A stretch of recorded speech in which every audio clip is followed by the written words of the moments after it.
Bingo. Tonight's meeting is of the Board of Selectmen for February 11, 2021. Pursuant to Governor Baker's March 12, 2020 order, suspending certain provisions of the Open Meeting Law, General Law, Chapter 30A, Section 18, the public meeting of Town of Bolton Board of Selectmen is being conducted via remote participation. No in-person attendance of members of the public will be permitted, but the public can access this meeting while in progress by Zoom video communications. We ask that all the participants utilize the raise hand function to address the board. We ask that anyone joining the meeting keep their speaker muted until they've been addressed by the board chair.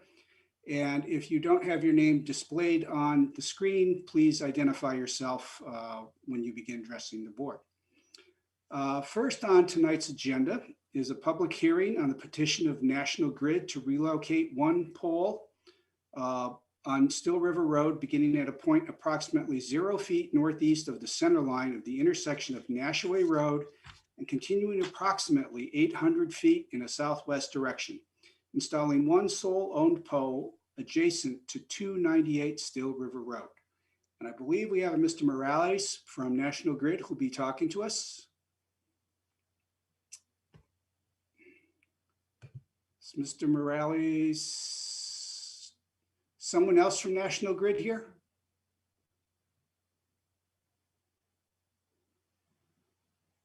I see Mr. Morales, but he doesn't. Mr. Morales here. He doesn't have a microphone icon. There are two, Javier Morales, and there was somebody else. I see Javier Morales from National Grid. Right.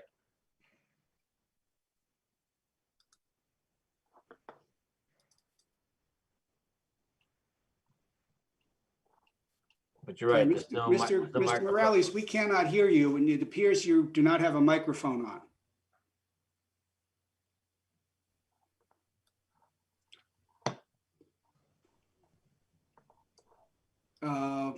Can we go ahead? Your video.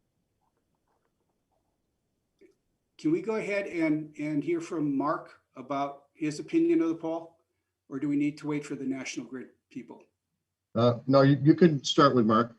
Mark, would you like to give your perspective on the proposal to install this pole? Can you folks hear me? Yes, we can.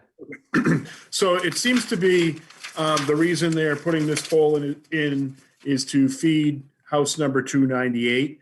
Right now, the power line goes up and feeds house 304 and then goes over to 298. So Jenny forwarded this to me back in the first part of January, and I went out there and there was no stake visible. But based on the distances, and there's a guardrail that runs along the north side of Still River Road. So obviously the pole is going to be behind the guardrail. There's no room between the guardrail and the street. So I don't have a problem with that because it's going to be back off the tire.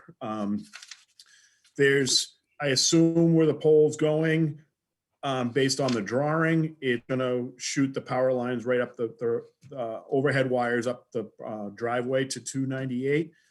So there's no trees that are no town trees that are impacted. Okay. So I don't really have a problem with this at all. Is there a big drop off behind the guardrail? Yes, it is. It drops off well, near their driveway, obviously not as much, but as you go further west, it drops off even more. And like I said, the stake location looks to me it's going to be on the left side of the driveway. If it went on the left side of the driveway or the right side of the driveway, it wouldn't really impact anything that the town owns either way. Okay. Is there anybody from 298, the homeowner, who wants to speak on this?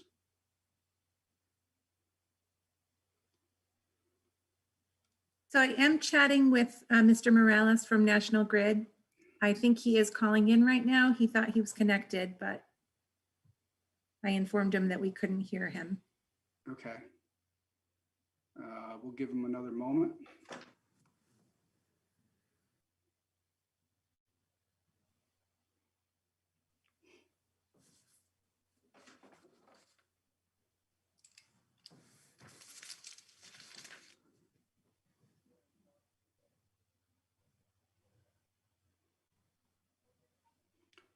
Don, do we need any questions answered from National Grid to vote on this?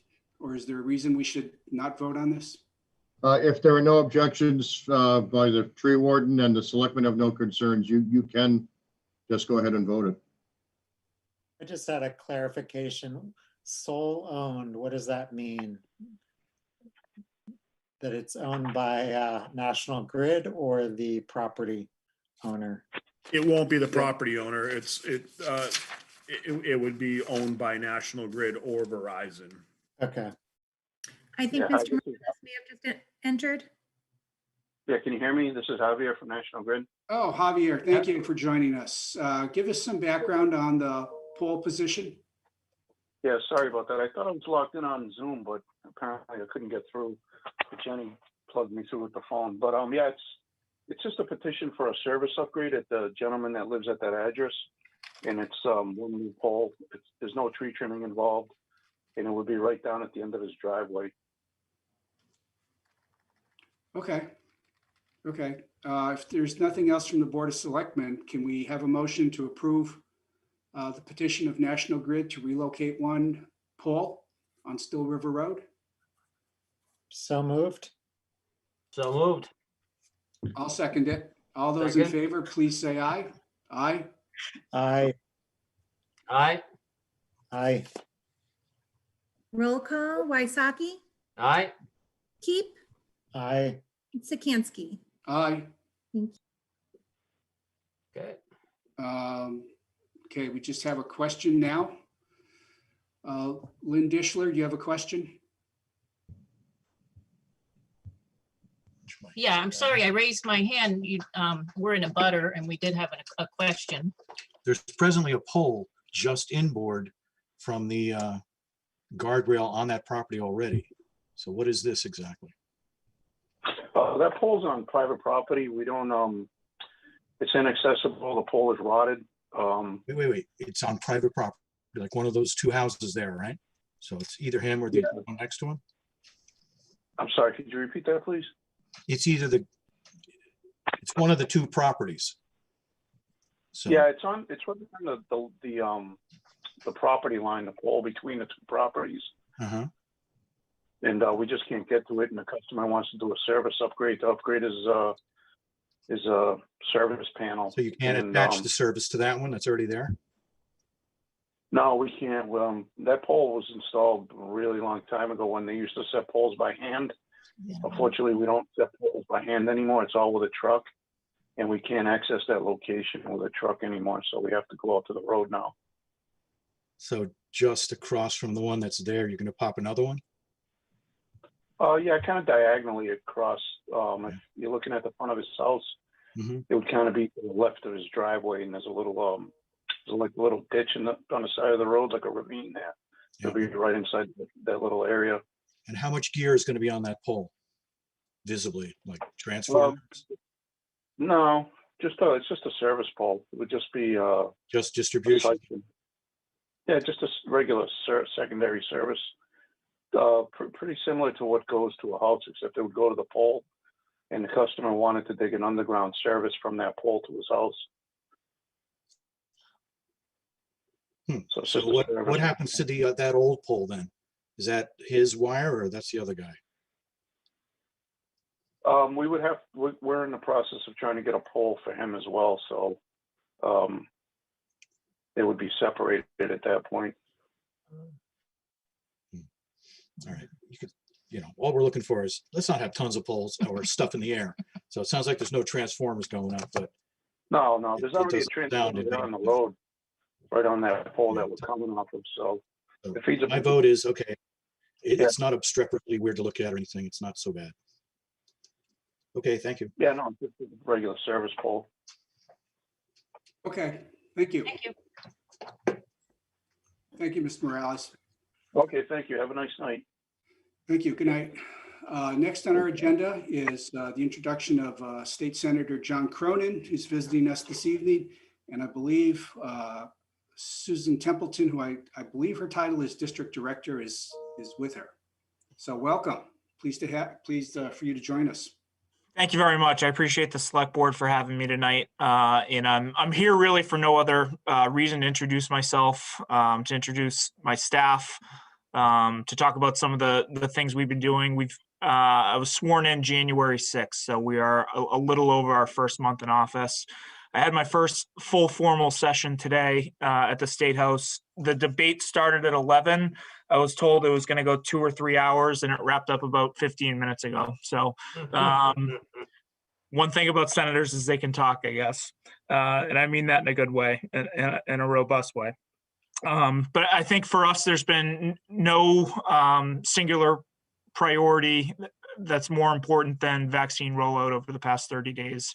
And I think the legislature specifically has a really important oversight of the Baker administration. And I'd like to touch kind of briefly on 3 things my office has done to advocate for the people in your town and the Worcester and Middlesex district, which I represent, which is 11 cities and towns in North County, North Central Massachusetts. But the first was, and Don Lowe has been a part of this effort, but writing a letter to the administration asking them to open up a mass vaccine site in North Worcester County. And I think that is something that we're still working on, but we are working that every day with the delegation and really going and speaking with one voice to the governor.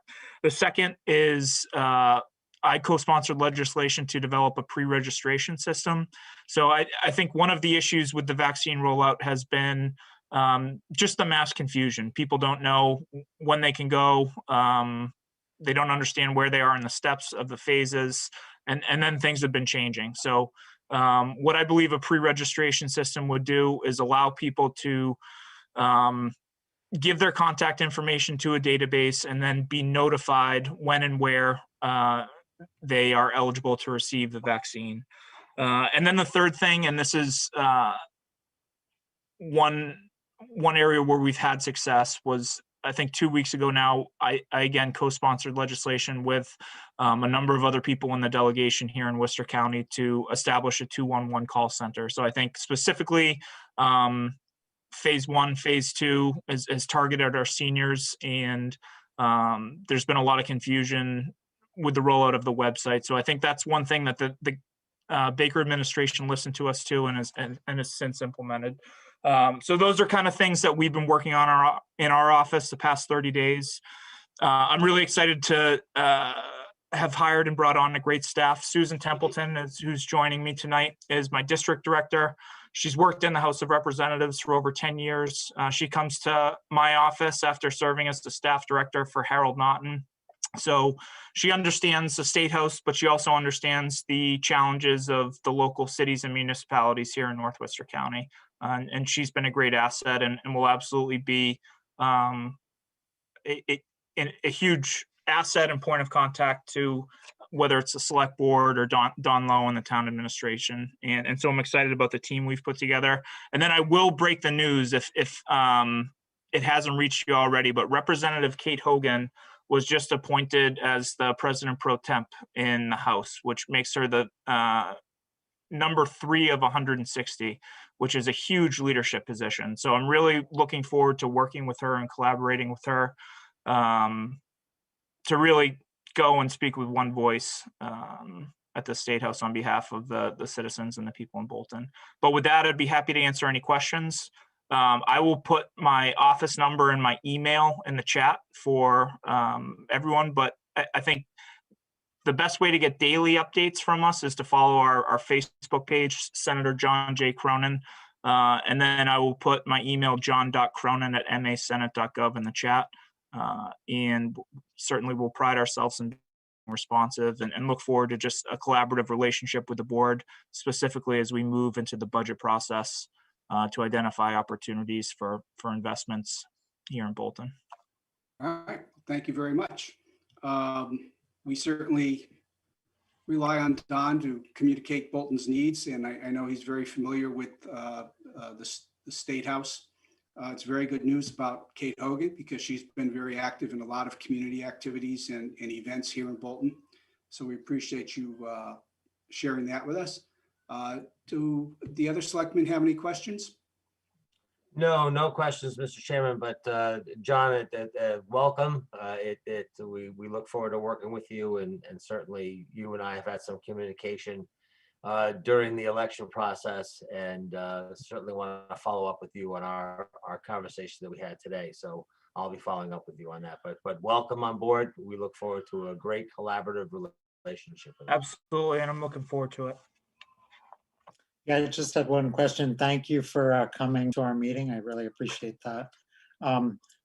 So you mentioned a North Worcester vaccination site. Where might that be? So what the delegation got together with the Neshoba Board of Health earlier this week, and I think there was a wide consensus that Devon's would make a lot of sense. There's been discussions with some of the hotels on Devon's. There's been discussions with the community center there, and I think specifically there's access to Route 2 that's important and accessible in the corridor for a lot of people in Worcester County, and specifically North County. Oh, that sounds great. Thank you. Senator Cronin was very helpful in that meeting that we had Tuesday morning. I think if I'm not mistaken, all of the town administrators and managers for the 16 towns were present. All of our legislators were present. Also, the senior VP for Devon's was present. Since Devon's is not a community, they don't have a town administrator or manager, but she serves as the equivalent up there in her role as an SVP. And there's actually a letter going out that all the town administrators and managers have signed on to, going out, I believe, tomorrow, to Governor Baker, Lieutenant Governor, and Secretary Sutters, urging the location of a large vaccination center up at Devon's. You know, they've got the facilities to be able to support it. There's a business up there that specializes in logistics that can do storage for us for the vaccine. So I think it can be a major win, and hopefully our letter will be received favorably by the governor. I have no reason to believe it won't be. Also, I just wanted to say that, and I'm sure the senator already knows this, but just for the board's edification, Susan Templeton and I go back longer than probably either one of us are willing to admit. And it's great to have somebody like that in a role of district director, because she's always very responsive, and it'll make Senator Cronin's office extremely accessible for us to have her there. You hired well, Senator. If nothing else, yeah. Well, once again, we appreciate you coming by, introducing yourself, letting us know the things that you're working on, and what's the best way to get hold of you and Ms. Templeton. So we appreciate you very much. Thank you. All right, take care, and look forward to speaking again soon. Thank you. Absolutely. Thank you. Next on the agenda is a discussion and possible vote on revised host community agreement with Lovecraft. The latest version, there is a latest version of the host community agreement that was released late yesterday afternoon. I don't think the selectmen have all had a chance to review it. It will be, so we're not going to have a vote on it tonight.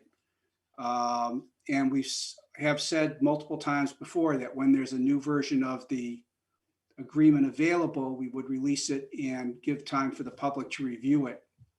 So we will either post it tomorrow or definitely by Monday for the public to review it, and then we will comment on it and receive public comment on it on the February 25th meeting. So I don't have anything more on the host community agreement. Do the other selectmen like to add anything? No, Mr. Chairman, I think that's great. To your point, we've only just received it. We need to review it, and I think providing comment back at the next meeting is appropriate. Mr. Chairman, we will have the host community agreement, the draft host community agreement on the website for public view by first thing tomorrow morning. All right, excellent. Thank you, Don. Thank you. Next up is the town administrator report. Yay. with your town administrator, Don Lowe. Don Lowe. We need some sort of intro music for this, for Don, you know? Don, you're up. I know, but Jenny muted me, so I had to override her. First, COVID-19 update. As usual, our Thursday update, Bolton continues to be green, which is good news for us. You know, better news when we're gray, but we are green. Our neighboring communities of Stowe, Harvard, and Berlin are all green. Lancaster has gone from red to yellow, and Hudson and Clinton remain red. And what was published tonight for the statewide positivity rate has us down to 2.7% for a 7-day rolling average. So certainly trending in the right direction. It's very encouraging. You know, it'll be nice when we're much lower, but it is very encouraging. Next, update on the international. Would just like to be able to inform everyone that as of yesterday, the international was officially purchased in bankruptcy court by Escalante, which is an outfit out of Fort Worth, Texas. This will be their 18th golf course that they own around the country. Most of them are in the South. They have 2 in Colorado and 1 in Ohio, and now 1 in Massachusetts. Had a very, very good meeting with the senior management a couple of weeks ago. They've already hired a general manager. They're hiring other staff as well. They're looking to be as aggressive as possible with an opening. The application for the ownership change for the liquor licenses for both the International and Twin Springs will be on the agenda for the 25th of this month, so they can move forward with that. They hope to have the doors open on a very aggressive schedule. I'm not going to name them. I'm not going to name a time frame because I know how things slip, but I know that that they want to be very aggressive. They want to start with the pines and do some work on the oaks, but by the end of the summer, I know they have to have both courses open. So they're looking forward to spending quite a bit of money on the course. As I said, they have very aggressive plans, and it was a very, very positive first meeting. So it was all good. Okay. So they're buying the International plus Twin Springs. Is that correct? Yes, Okay. they're acquiring everything. Okay. All 600 and some odd acres. I forget exactly how many. Good. Good. And maintaining the 2 18-hole courses at the International. They're still sorting out plans for Twin Springs. I'm hopeful that they'll be reopening the golf course there as well, but I don't want to speak for them.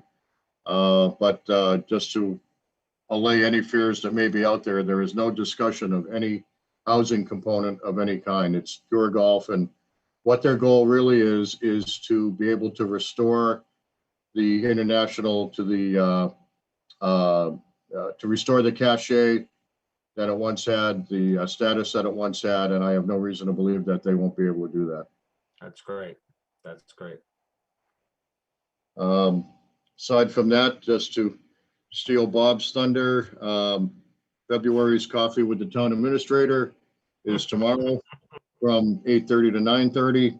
So it's bring your own coffee, but we'll be available online, Jenny and I, for any questions anyone may have.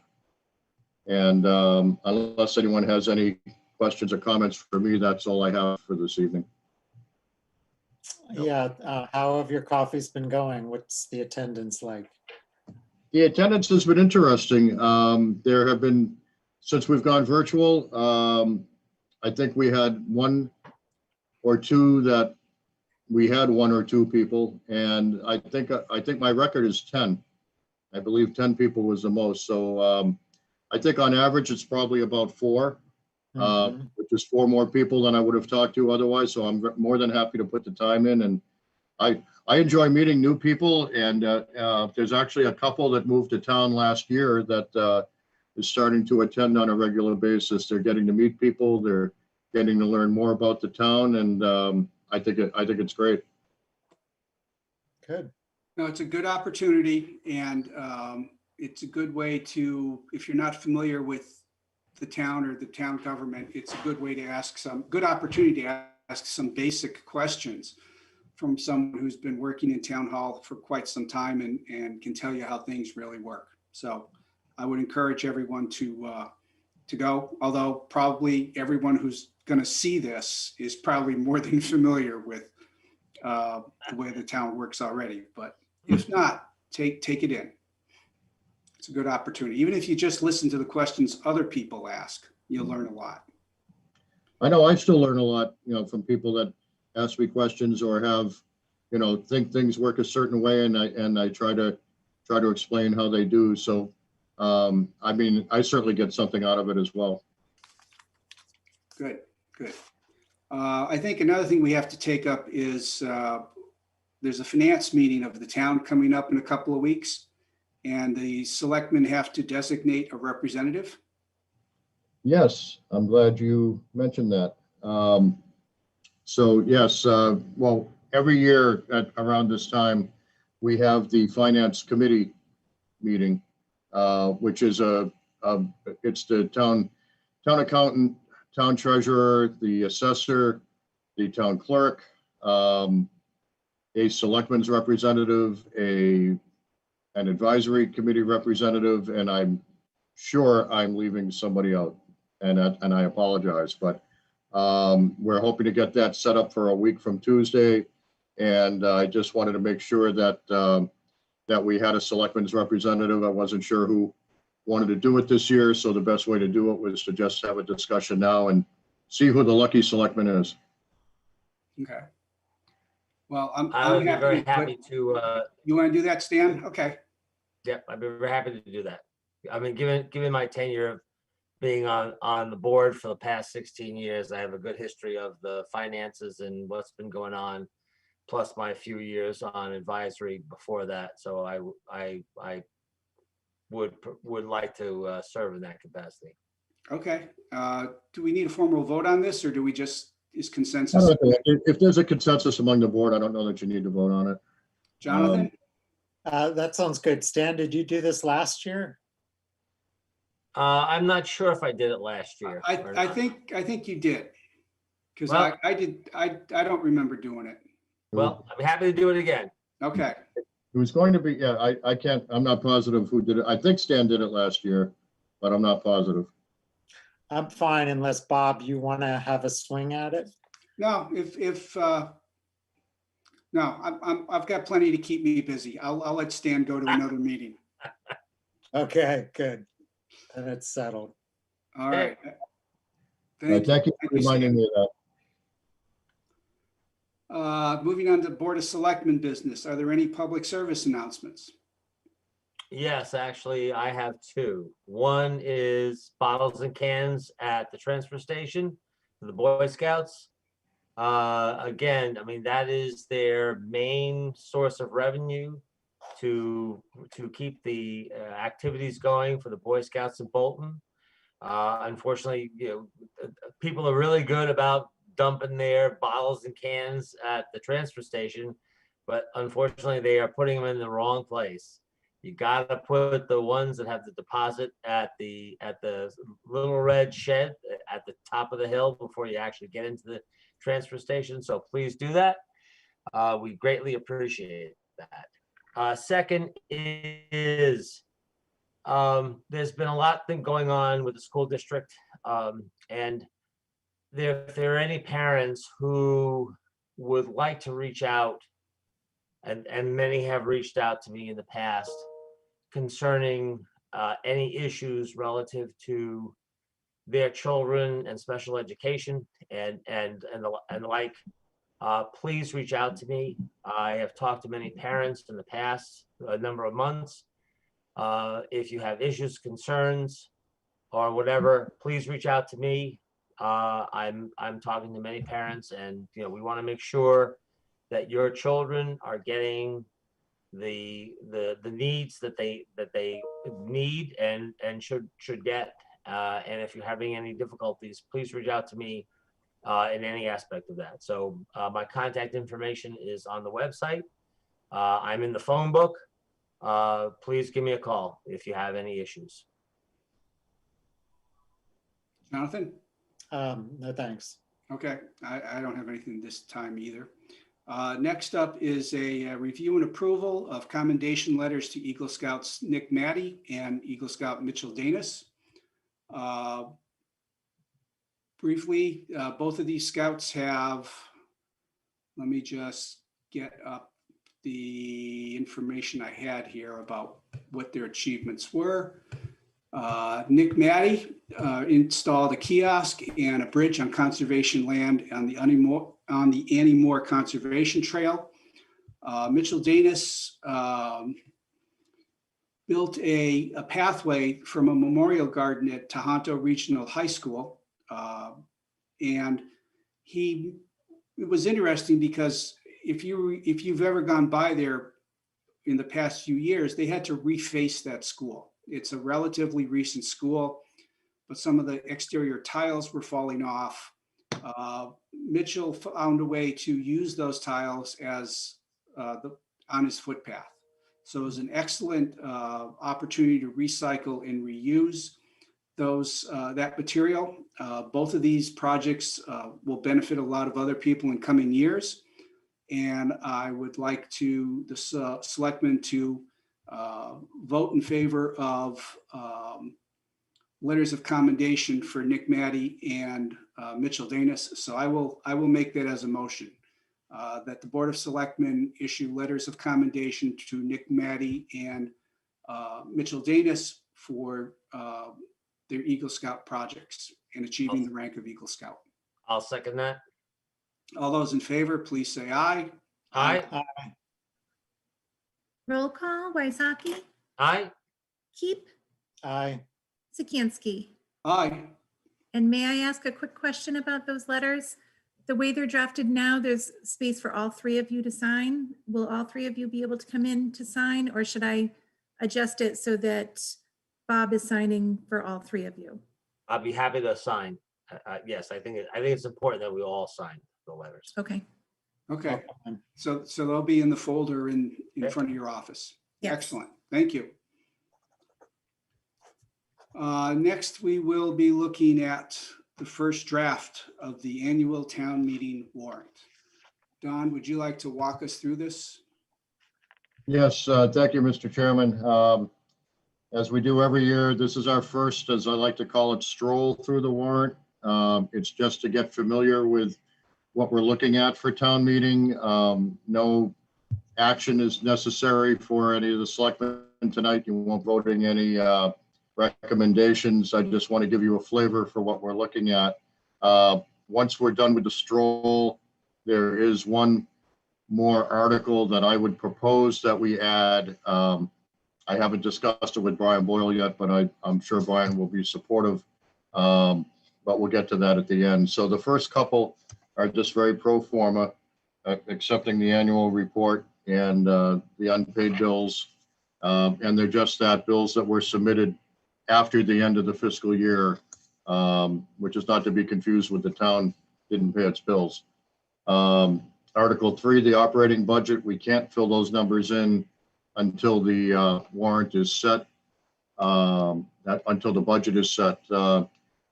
Jenny, I know you can hear me. If you're going to put the warrant up, I don't know if the selectmen need it or not, but if you do, please I'm don't doing put the the red clean- line version up. Yep, Yep. I just took it down. I'm getting the clean copy now. Would you like it shared? Would the board like it shared, or do you have a copy in front of you? I've got a copy running. Yeah, I have a copy in front of me. Jonathan, would you have a copy, or would you like it up? I'm fine. Yeah. Okay, okay. So Article 4, also spending limits for revolving fund accounts. That's the same as last year. Yep. Article 5 is new. This stems from a conversation that we had last year, specifically when the fire chief asked that the ALS fund be created with a maximum amount of $250,000. There was some feeling that we should have a second signatory on there for some amount. So this is a follow-up from that thought. So the way that we wrote the article was that the town administrator would be the second person to sign over a certain amount. The amount that I came up with was $25,000, and there is really nothing magical about that amount other than it's 10% of $250,000. So that's my thinking. So Yep. Any amount over $25,000 would require a second signature, which would be whoever the town administrator is. I think that's good. It's just that there's no dollar amount listed in this article as it stands right now. No, I wanted to make a recommendation and Okay. gauge reaction, so. But I think 25,000 is a good number. Yeah, that's fine. Sounds Works for good. me. Okay, Jonathan, you're good with that? Yep. Okay, great. Next, the Article 60 Injured on Duty Fund. This was a recommendation from Nanachka, and I think it's a great idea. Did not realize that we could do this, but when we have someone injured on duty, normally a police officer, but can be a firefighter. We incur a lot of expense with overtime and so forth, covering that person, and we get 50% of the payment back in from insurance. The problem is it goes straight to the general fund, not the budget, which creates a budget gap for us. So if we adopt this statute, it allows that money to go back into the police department budget or the fire department budget, and it helps keep the budget whole. So it would seem to make a lot of sense to do that. Yeah, makes sense. Article 7 is the potential special legislation that the board has discussed if we go forward with the name change from select board, et cetera.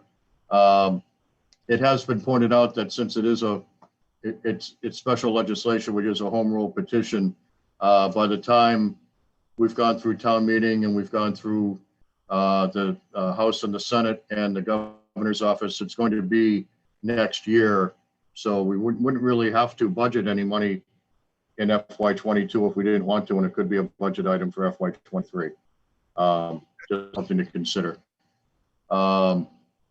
Next, we've got several zoning bylaws, proposed changes, Article 8, amendment to the Code of the Town of Bolton to amend Section 250-21D, accessory apartments, and Section 250-12 schedule of permitted uses, as well as add accessory apartment to Section 250-28, essentially to allow for accessory apartments from detached structures on a residential property. There's been some interest in that. So the planning board's put a lot of work into that. Article 9, around temporary signage.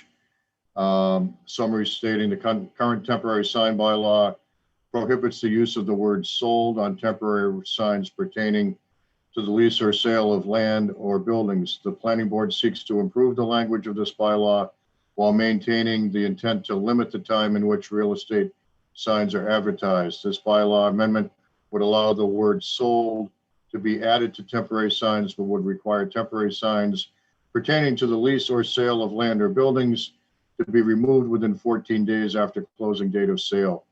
Planning board finds the word sold added to real estate signs to be helpful in gauging the real estate market in Bolton. So that's the impetus behind that particular bylaw, proposed bylaw change. Article 10, relative to outdoor lighting. And if I'm not mistaken, this is restricted to business, commercial, and industrial uses. So it would have the intent of the bylaws to provide lighting that would complement the character of the town, preserve the natural environment, enhance the night sky as natural resources, et cetera, et cetera. So to cut down on forms of light pollution as we can. Does not include residential dwellings, or dwelling units. Article 11, road acceptance of Houghton Farm Lane, which is self-explanatory. Number 12, article of acceptance of Mill Pond Road, Cider Circle, and Old Stone Estates, which is the three roads commonly for the development commonly referred to as Century Mill Estates. More to come on that. Article 13, now we have proposed capital items. Article 13, security camera system for the town common. The security camera system at the town common operated on public Wi-Fi that was disabled by Parks and Rec last year. We want to reinstate a security camera down there that's not dependent on Wi-Fi. We feel it would be a very significant improvement to public safety. The common is heavily used, and we're thankful of that. So if we can help provide some security down there, we think that would be a positive thing. Article 14, a cruiser camera system. We don't have cruiser cameras now. The plan would be to purchase this one to go with the new cruiser for next year, and then every year we buy a new cruiser, we would have another camera installed on that until we have the whole fleet equipped with cameras that will help augment what we plan on implementing in May. I believe it'll be May, where we have body cameras for the police officers. So between the body cameras and the cruiser cameras, we think that would be a positive development.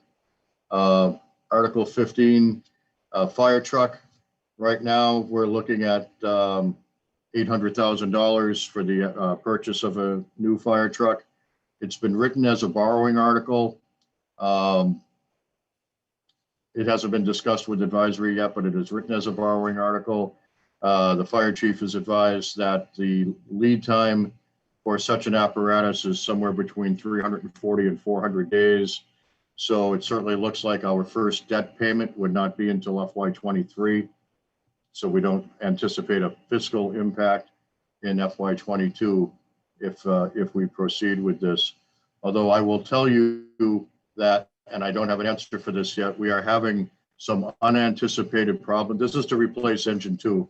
We're having some unanticipated problems with engine 1, which is starting to look kind of grim as far as potential money to go into that. So we may need to look at some alternatives here.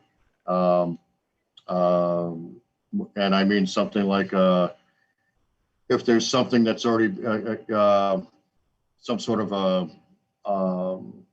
truck that is already in progress, or something that may be more of a demo. We may look at something like this if we find we also need to do some significant work with engine 1 or potentially replace that. So the fire chief, as you know, very creative. So we're looking at some things. So this article potentially could change the next time we go over the warrant in a couple of weeks. But we have an aging fleet with aging apparatus, and the chief had already advised me that putting together the 5-year plan, we were looking at a potential purchase next year and another one in FY25, I believe. So we were looking at 3 in like a 5-year period. So that's what happens with an aging fleet. But just FYI for now. Article 16, the purchase. Don, if the fire truck article went through as written right now, would the 800,000 be in the 22 budget, or would we not put it in the budget until 23? I don't believe we would budget it until 23. Okay. And bond council already has that article right now, so that could be tweaked by bond council also. But no, I think we're looking at 23. Okay. Article 16, the purchase of a new ambulance. As you know, This is paid for through ambulance receipts through the revolving fund. Again, Chief Legendre has been very creative. The initial amount that he had targeted was about $350,000. He's been able to lower that amount some by some adjustments that he's made. And also there is a lift that is required now to get the patient into the ambulance. And the lift portion, which helps create a touchless environment, which is about a $50,000 attachment or option, I should say. We can use CARES Act money for that because it does help create a touchless environment. I never would have thought of that. Chief Legendre thought of that. And so that was also able to reduce the amount by $50,000. Yes. Excuse me. Why is it that we need a new ambulance? What's the rationale for buying this now? That by the time we have the new one in, it's going to be due. It's already been, what, 5 or 6 years, I forget which. But the feeling is that it needs to, we need to start planning to replace it now. Chief Legendre, if you like, we certainly can come in at the next meeting and speak to that in far more detail than I can. That'd be a great idea. Yep. Do we also have a backup ambulance still? No. Oh, I mean, we've got the fly car. No, we've got the fly car for the ALF, but no, we don't have a. I remember there was some discussion years ago about a second ambulance, and I didn't remember how that played out. Okay. Yeah, there was discussion. We didn't keep the ambulance. There was really not a good place at the time to store it. And no, we did not do that. Okay. Next, a 19,000 gross vehicle weight dump truck with body and plow for the DPW. And hang on, I just want to make sure I'm. Yes, so that is a new truck for the DPW. There is Article 18 is a plow and associated equipment for a 46,000 gross vehicle weight dump truck. The 46,000 gross vehicle weight dump truck itself would be purchased through Chapter 90 funds. As I think I mentioned before, we haven't spent any Chapter 90 funds for a while. We've got about $1 million in Chapter 90 funds. So to help with the budget, and I think it's a very good idea. The vehicle itself would cost about $240,000, which we would take from Chapter 90, and the plow and attachment is approximately $10,000 that we would need to appropriate for that. The reason we would need to pay for that we can't pay for the plow and attachment through Chapter 90 funds is a seasonal use, and the vehicle itself would be used year round. So since it's a year round use, we can pay for that through Chapter 90, but not the plow option. Article 19, to hire a consultant to put together a building building assessment of all of our town facilities as far as the condition, and start trying to put a long range plan together for things that need to be done to the buildings. For example, take the town building, the town hall. It would appear to a layman like me that the building is going to need to be repointed soon.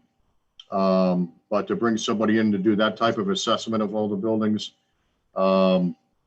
it would help with our long-term planning, our major assets are the buildings, obviously. So it just helps with trying to avoid surprises. It would seem to make a lot of sense. Randy has done this in the past. He's found it to be a useful tool. We've been talking about capital planning at the advisory committee meetings, long range planning. and it would seem to be a very useful tool. The replacement of pavers in the library driveway. This is something that was proposed last year. It got deferred. But it's something that really should be addressed this year. There's a lot of trip hazards there. Last year, the concept was to take the pavers up and put asphalt down. Randy has recommended an option that would basically put an ornamental stamp on the asphalt, so it'd be more decorative. It wouldn't just be asphalt there. He's found a process that would work. So that's something that we think we should evaluate. And if we could do it within the $30,000, then we would. The Florence Sawyer School boiler. The school district has requested the replacement of the current boiler there to purchase one remaining boiler to purchase a condensing boiler. What we have over there now is pretty stressed, and they feel that this would be very helpful for the life of the other boilers that we have there. I still need the summary from the school district for that. Emerson School air duct cleaning. It's been quite some time since those air ducts have been cleaned properly. And again, anything we can do to create healthier air environment in the schools, I think we should be doing. The smoke detectors need to be replaced at Florence Sawyer as well. At Florence Sawyer School, we have a school tank that's, an oil tank that could stand to be removed. I may or may not recommend that be pushed out a year. I think it depends on where a couple other things fall. But at the very least, if it wasn't removed in FY22, we would look to drain the tank and get the material out of there as much as we can. So that gets us to the end of the capital items that you have on there. The one remaining thing that I would recommend is that, if you remember a few years ago, we created a fund that had money in it for maintenance work to be done on the wastewater treatment facility. We're down to about $24,000, as I recall. And if something goes over there, chances are it's going to be more than a $24,000 job. And if it is, we could find ourselves in a situation where we need to call a special town meeting. And if we have a serious issue over there, we don't have a wastewater treatment facility, which means the schools need to close and we need to run into other things. So my recommendation is to put an additional $25,000 into a fund, into an article that would have us around the $50,000 mark in total, which should allow us to deal with anything unless it's really significant. I think it's just good planning to make sure that we've got those types of funds available in case of an emergency. So I would plan on having that on the next draft of the warrant for the next selectmen's meeting. Don, wasn't there some issue with difficulty getting money out of the current fund because of the way it was set up? There was, which is why we did an article for some work that we knew needed to be done. So the way the article would be structured is we would take any remaining funds from that stabilization fund. It was created as a separate stabilization fund, and fund this article with those funds, as well as $25,000 on top of that, which would get us to roughly $50,000. And what would the structure of the new vehicle be? The structure of the new vehicle? The new fund? It would be an article. It would just be an article that we could spend against as needed. The problem with the stabilization fund is, even though we had targeted funds there, you can't take money out of a stabilization fund without a town meeting vote. So it really defeated the purpose of it. Okay.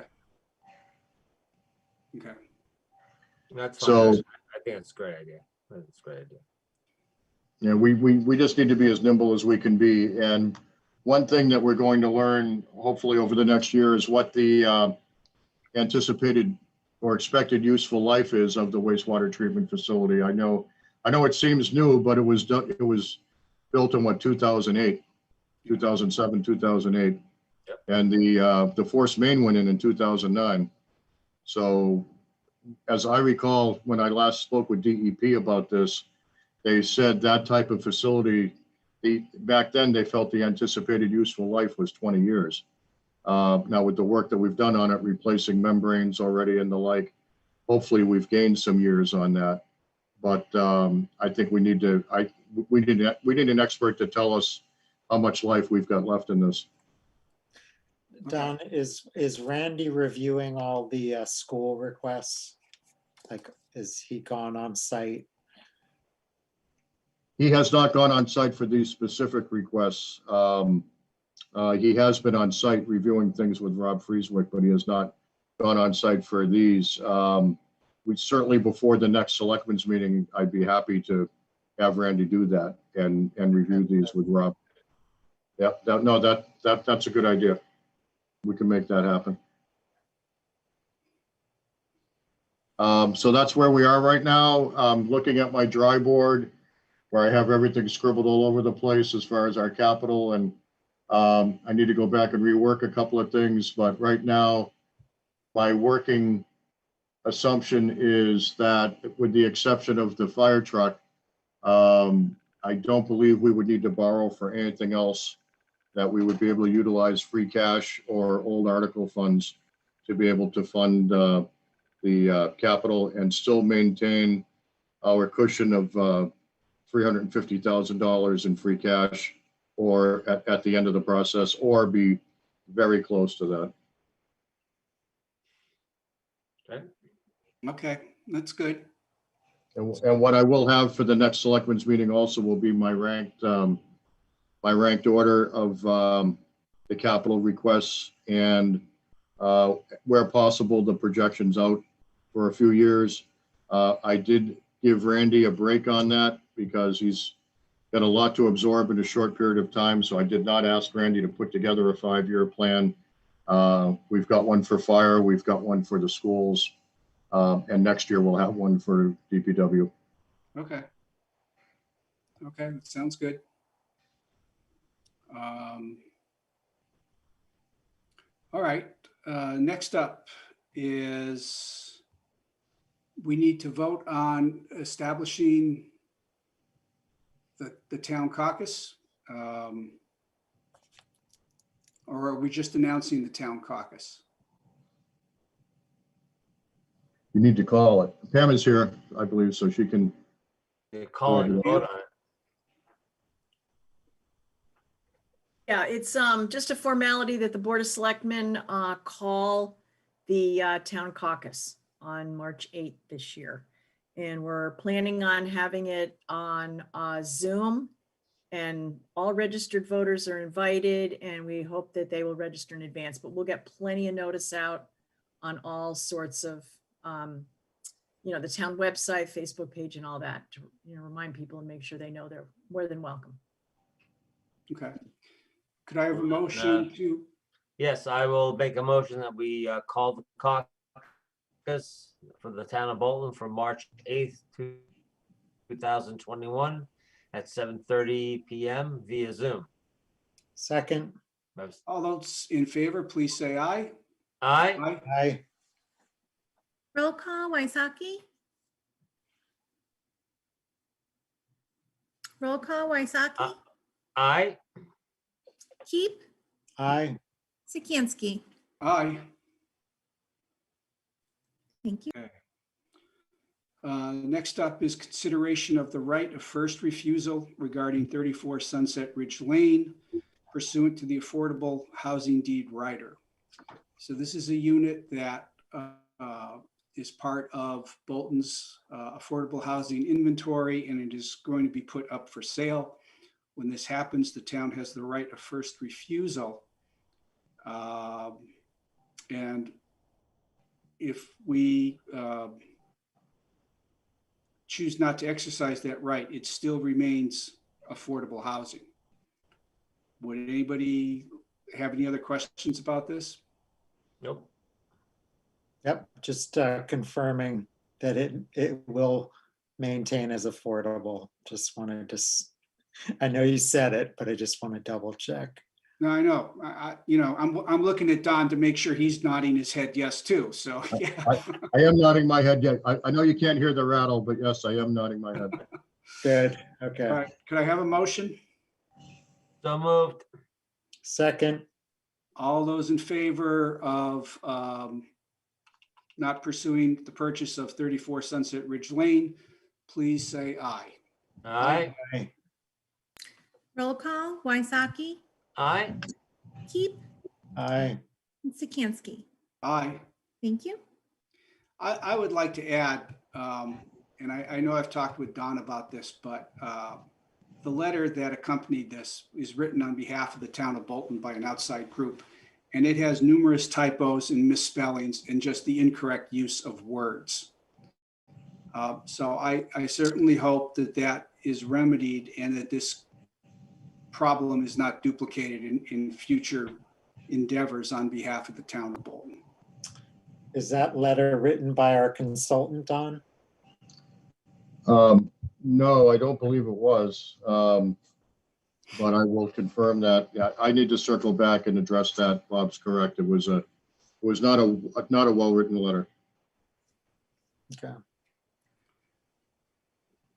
Next is the acceptance of gifts through December 31st of 2020. I will briefly or quickly go through the list of gifts that we have received. We received a couple of miscellaneous gifts. One on July 31st for the amount of $50 for the ambulance. On August 31st of $250 for the Library Memorial Fund. September 1st from I only have an initial here, N Wood, for $250 for the Library Memorial Fund. October 31st, $50 miscellaneous for the ambulance donation. October 31st from various people for a total of $550 for senior fuel assistance. The November 30th from the Nielsen's for $150 for Hometown Heroes. November 30th from various people in the amount of $1,975 for senior fuel assistance. December 31st from various people for the amount of $1,050 for ambulance donations. December 31st, various people, $300 for a wreath donation. December 31st, various people, $475 for senior fuel assistance. And December 31st, miscellaneous, $100 for the police gift fund. The total of these is for $5,200. And would one of the selectmen make a motion to accept these gifts on behalf of the town? So moved. Calendar year, for the year ending December, for the period ending December 31st. So moved. Second, All those in favor, please say aye. Aye. aye. Roll call, Waisaki, Aye. Keep, Aye. Sikansky. Aye. Thank you. Next up is to review a draft of the 2020 Board of Selectmen's annual report.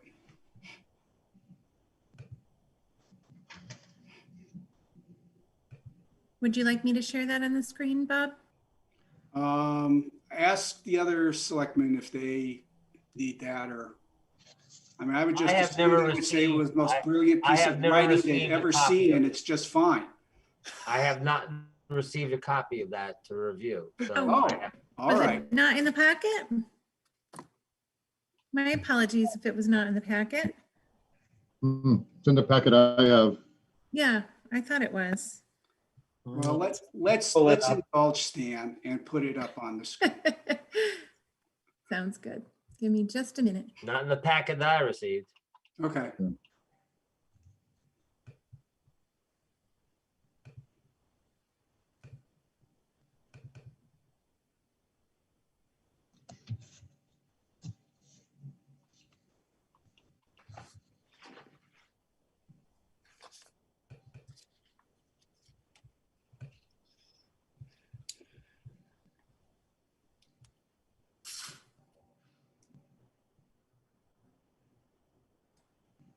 Hey, Don, I have a question.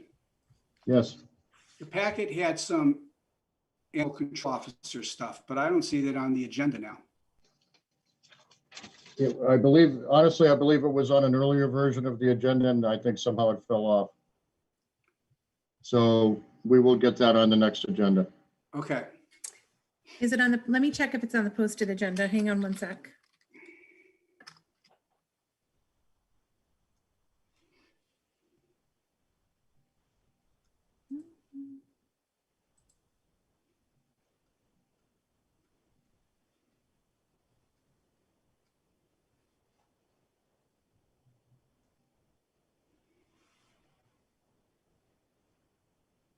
It did fall off.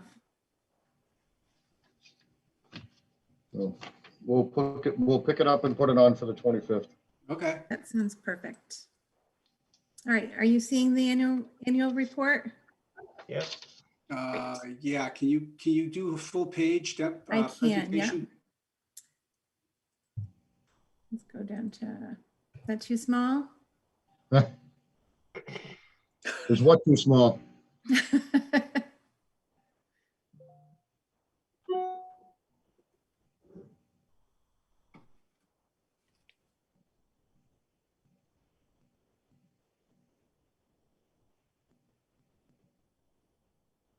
I'm fine with it. I just questioned the 2-column format, which seems to be a bit different than in the past. It is different. Pam and I looked at a few annual reports from different towns, and we really liked the readability of a 2-column annual report because you can continually put different sections on without skipping to a next page. We just found it a more readable format, so we're trying it out. It looks good to me. Thank you. Mr. Chairman, I'm sorry. I was just going to say, tell me when you want Last me year to. was 2 columns. No, last year was a single column Yeah, no, format. this is the So what first I time it's did- been 2 columns. Yeah, what I did, Bob, is I reformatted last year's into 2 columns. So the Oh, okay. All template right, that I yeah, sent you. The copy you sent was- me last year's was 2 columns. I'm Exactly. indifferent whether it's 2 columns or 1. So this was not my formatting. Don, just to follow up on information in here, where is Kate Hogan on our letter about the truck exclusion? Did we get a conclusion on that? Kate did write a letter in support and DOT denied our request. Okay, the second time. Yes. Okay, thank you. Mr. Chairman, I have 2 minor suggested edits. Sure. On the first page, at the very end of the paragraph, under the heading of financial, the last sentence reads, "This improvement follows recommended financial recommendations of the state." I thought maybe the first recommended was a little redundant, and it could just say this improvement follows financial recommendations of the state, more of a style thing than anything. And then on the second page, at the very top of the second column, in the 3rd line, the sentence that says, "With state grants, air purifiers and air exchangers were purchased to improve the quality of the indoor air on both levels of the town hall." Actually, that was with federal CARES Act funds and it wasn't a grant. So I would strike state grants and replace it with federal CARES Act funds. Okay, I'm fine with both of those changes.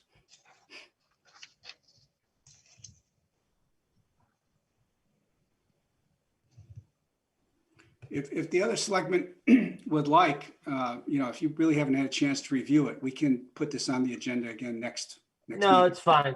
It's fine. It's fine. It's fine. Yep, it's Fine. good. Okay, I think more people will actually read it in this format.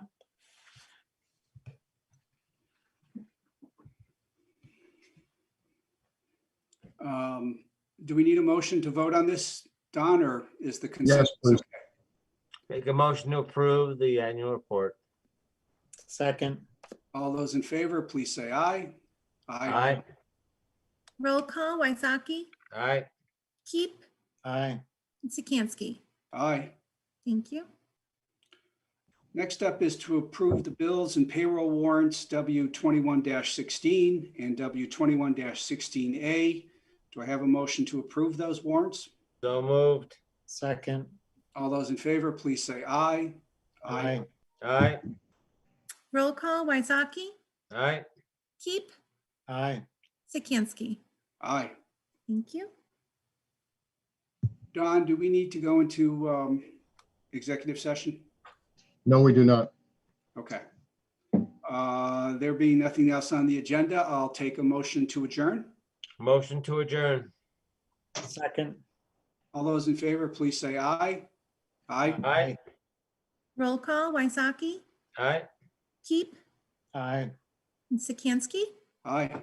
And I'll just remind the three selectmen if they can hang out for another minute so I could take a photo for the annual report. Oh, no.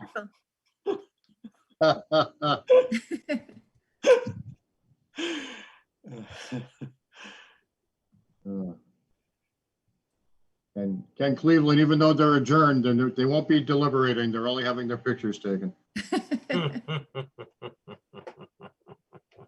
Keep the jokes coming, Don, so we have smiles. Yeah, the chat room commented on your jokes at the coffees. Oh, Obviously, the selectmen are missing something. We don't get the, that's because I'm talking about the selectmen. All right. Let me just close out that chat screen.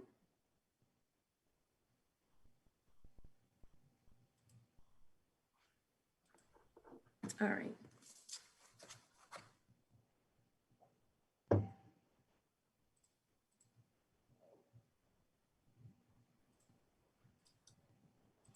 So I'm going to remove people from the meeting just because I don't want people's names in the annual report, or should I keep residents in? I'll let it be your choice. Well, I don't know what you're going to photograph. I'm literally photographing my screen that show the three selectmen, and Don and I are up in the corner, but right now I'm showing a couple Yeah, resident names on the screen. I don't think it's appropriate to put the names out there. Yeah, so I'm gonna remove people from the meeting. We're no longer in a meeting, so Yeah. my apologies to everyone who I'm removing. Hold on, I got to write my "I'm with stupid" sign,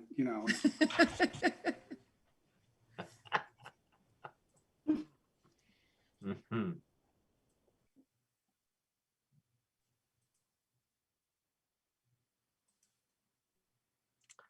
Don't forget to say cheese. Hang on, I'll let you know before I take the picture, I promise. I'm still removing people. But we all say school committee.